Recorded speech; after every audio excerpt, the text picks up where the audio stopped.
আমাদের এই ছোট্ট অনুষ্ঠান আপনারা যারা এসেছেন কনে পক্ষের তরফ থেকে এবং আমাদের ছেলের পক্ষের তরফ থেকে সবাইকে আন্তরিক শুভেচ্ছা জানাই এবং আমাদের পাত্র এবং পাত্রী দুজনেই উপস্থিত হয়েছেন শুভ পাটিপত্র। তো হেথায় কুঞ্জ ছায়ায় স্বপ্ন মধুর মোহে এই জীবনে যে কটি দিন পাবো তোমায় আমায় হেসে খেলে কাটিয়ে যাব তোহে স্বপ্ন মধুর মোহে। তো হেথায় কুঞ্জ ছায়ায় স্বপ্ন মধুর মোহে এই জীবনে যে কটি দিন পাবো তোমায় আমায় হেসে খেলে কাটিয়ে যাব তোহে স্বপ্ন মধুর মোহে। একসাথে সবাই মিলে মজা করবো, আনন্দ করবো, এটাই হলো মেইন প্রায়োরিটি। ভলিউমটা কমে যাচ্ছে ঠিক আছে, এর জন্যই এত অনুষ্ঠান করা, তো ভালোই লাগছে। সবাই মিলে একসঙ্গে আছে, খুব ভালো লাগছে আর কি। সবাই এক জায়গায় সবাই মিলে একসঙ্গে মজা করছি, এগুলো মেমোরিজ থাকবে। এইসব অনুষ্ঠান ঠিক আছে, কিন্তু সবাই মিলে একসঙ্গে মজা করছি, টাইম স্পেন্ড করছি, এগুলোই মনে পড়বে এক বছর বাদে যে কী করেছি আমরা না করেছি, এটাই আর কিছু না।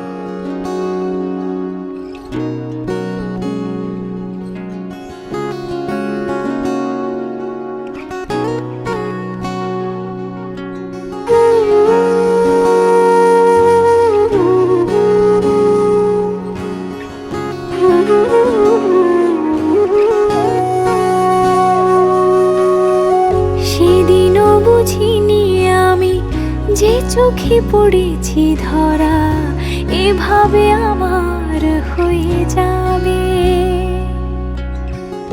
আলগোছে পায়ে পায়ে যে কবিতা হলো শুরু এভাবে মলাট খুঁজে পাবে। হাওয়া কেন চেনা আঙুলে, হাওয়া কেন আমাকে ছুলে, আমিও কি পড়েছি প্রেমে অকারণ। হাওয়া কেন চেনা আঙুলে, হাওয়া কেন আমাকে ছুলে, আমিও কি পড়েছি প্রেমে অকারণ।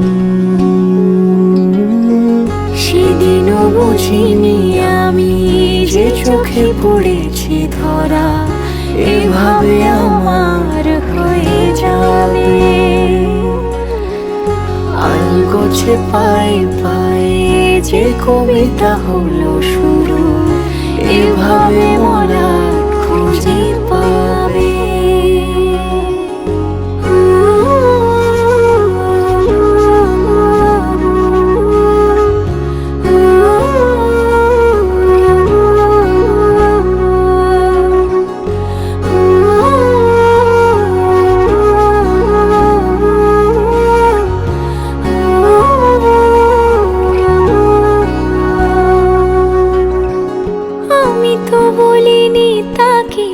সাজানো সিঁড়ির বাঁকে তবে সে কেমন করে বুঝে নিল সব। সন্ধ্যের আবদারে ফোটা ফোটা প্রেম জুড়ে আমাকে সে ঘিরে থাকা কলরব। রূপকথা ছুঁয়ে যাক সে শুধু আমারই থাক দুটি চোখ জুড়ে সারাক্ষণ। হাওয়া কেন চেনা আঙুলে, হাওয়া কেন আমাকে ছুলে, আমিও কি পড়েছি প্রেমে অকারণ। হাওয়া কেন চেনা আঙুলে, হাওয়া কেন আমাকে ছুলে, আমিও কি পড়েছি প্রেমে অকারণ। বুঝিনি আমি যে চোখে পড়েছি ধরা এভাবে আমার হয়ে যাবে। আলগোছে পায়ে পায়ে যে কবিতা হলো